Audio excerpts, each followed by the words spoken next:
They pushed me in the direction of like trying harder at the game and trying to get good at it. At the time, it was pretty unheard of for a Singaporean team to go overseas. Benkai still here. Am I still good enough to go pro? Do teams still want me? I just wasn't satisfied with myself.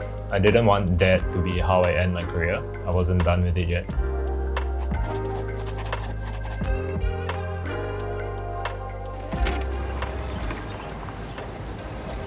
I'm in Singapore. Growing up in Singapore, I would say I had the most tame childhood. Growing up just like a normal Asian upbringing. My parents had a lot of emphasis on studies in the earlier days. As time went on, my dad got me an Xbox, which got me into gaming quite a lot. I have a brother and sister, and they're very high achievers in terms of their studies. So I think they just wanted a kid who was a bit more laid back. They would tend to let me have more time to enjoy myself in terms of leisure time, playing games and stuff.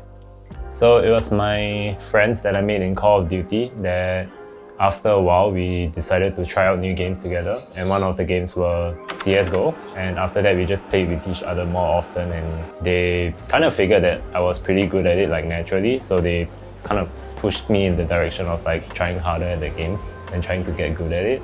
Okay, thank you. Bye. I am Yong Shen. I know Ben for about 12 years since school. I would say I am his part-time boyfriend. First impression of Ben, he was very quiet. He was always late, never around. A random face that would appear once in a while. After a while, we got to know him a bit more. Started playing games together, for example, Counter-Strike or whatever. We became relatively close, so we were quite a tight-knit of friends, I would say. I was discovered by another team in Singapore through matchmaking. I think I was 17 or 16. So at the time I was just still studying and didn't really have any big ambitions yet. So it just seemed like a fun thing to do at the time. Conveniently for me, it was already the best team in CS at the time in Singapore.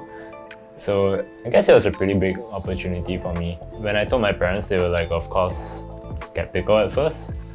But eventually they let me join just to see how it can go. So this team, it was called Dreamscape. We went to, I think the event was ASUS ROG, one of them, where they held it in Malaysia. We traveled there and we got pretty far into the tournament, and conveniently at the time, the boss of a Chinese organization called Boot was there, and he was interested in the way that we performed. So that was when we were offered our first real contract with a salary.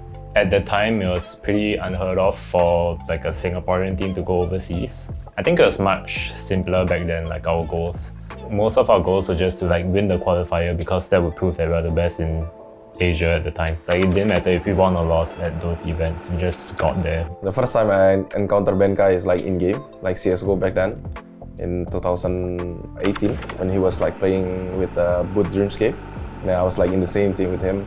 I think I can say a lot of people see Ben as this funny and energetic guy, right? In real life, a bit hard to approach as a person. You need to come up with him and try to talk. He's usually very quiet. Yeah, I don't think a lot of people can see this side of Ben unless you are close to him. Okay, thank you. Alright, let's go. When we first saw gameplay of it, we did other games CS. All these other regions NA and EU had years ahead of us in terms of starting points. But in Valorant, everybody had the same starting point. I think it's the fashion in which they reached it, right? They were dominant every single time we saw them, and they have their own style, Brent. They don't have to adapt to anyone else. Everyone else has to follow them. It was something that we could pick up really quickly and innovate. We didn't really have a region to define the meta, so we saw it as an opportunity to come up with our own playstyle and our own way to approach a game.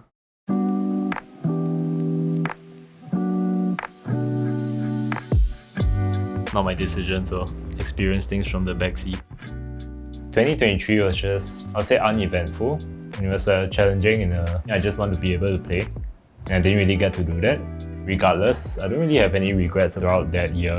Definitely very cool. Had different ideas of what I could do, but my main focus was always on finding the next team to play with. I just wasn't satisfied with myself. I didn't want that to be how I end my career. I wasn't done with it yet. The first roster plan in global esports make me think, do I really want to play in this team? And then Ben News came up. At least I know him, So yeah, I'm quite happy he came to G. He always saying like, I still have like a lot, to prove to the world. In game itself, like he's helping like a lot with the calls because he's like the second caller in our team. He's also like a very good strategic maker, I guess. He have like a lot in mind and a lot of experience before. So he's actually like, helping us with the lineups and Valor plan strategy. He always come up with like these new ideas of how to play the round itself. I think he's a good player and good friend, I guess. A lot of people like, can make assumptions about him. I forgot he's actually a good player as well. Like he's one of the PepperX guys who came to the grand finals and stuff. Benkai walked out in a dinosaur costume, man.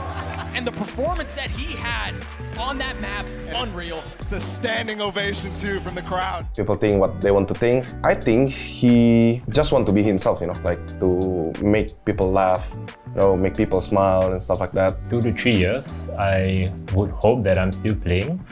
Like I don't think I'll be done playing yet. I guess I'm more focused on my own gameplay now, fragging as an individual.